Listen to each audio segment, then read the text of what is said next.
So I'll be presenting about historical background of Dusun. The first one is identification of Dusun. The Dusun live in northern Borneo and speak several regional dialects of a language belonging to the Austronesian family. The Dusun name for themselves in the Penampan regional dialect is Tuhun Ngavi, which means the people. Dusun commonly have recognized differences among themselves through the use of geographic designations such as Tambunan, Penampan, Tepangsok, and others, and also the basis of dominant subsistence activity in rice agriculture.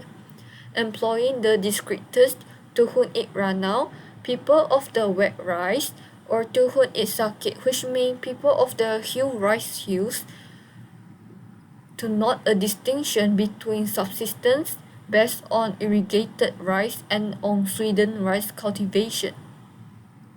The term Dusun has been used by Europeans who in the 19th century adopted the colloquial Malay language usage Orang Dusun, which means people of the orchards, as a standard reference term. In the years following the inclusion, which is on 16 September 1963, of the former British colony of North Borneo into the new nation of Malaysia as the state of Sabah, the Dusun people began to employ the term Kadazan to refer to themselves and to distinguish their culture and society from other indigenous populations in Sabah. The next one will be origins of Dusun.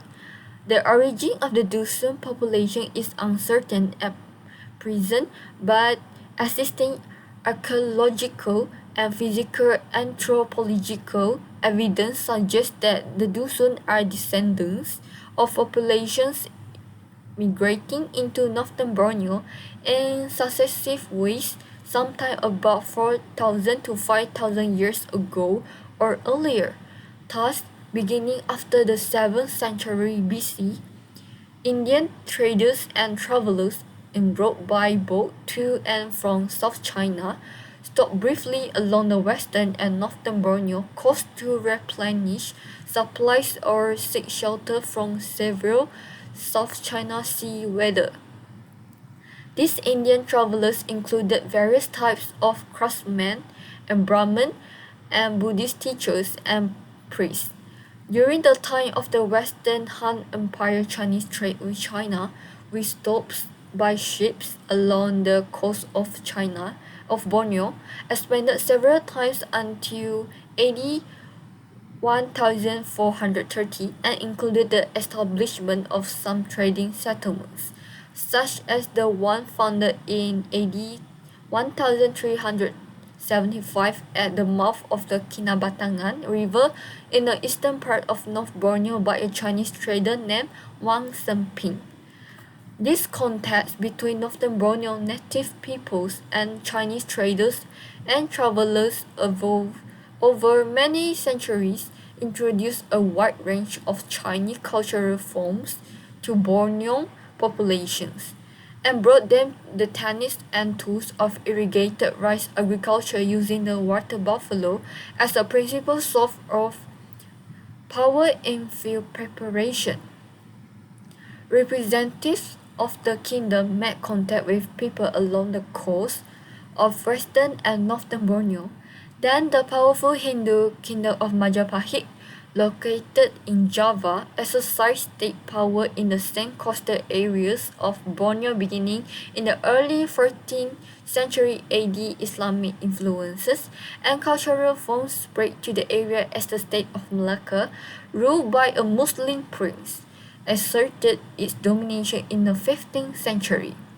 Regular and intensive contacts between Europeans and the coastal peoples of Borneo did not begin until after the mid-19th century, as the British sought to establish protectorates to maintain the safety of trade routes through the South China Sea. In northern Borneo, a private charter company was established by British investors in 1881, which ruled the area as a sovereign entity until 15 July 1946, when British North Borneo became a British colony. British colonial rule continued for 17 more years until North Borneo became the state of Sabah in Malaysia in September 1963. Thus, the Dusun were in regular contact with British cultural and social forms for 82 years, during which power, authority, and law were usually imposed unilaterally and with little regard of Dusun tradition. This context brought Dusun to realize they were citizens of a Malaysian state, and also brought them into regular contact with a new national language, which is Bahasa Melayu.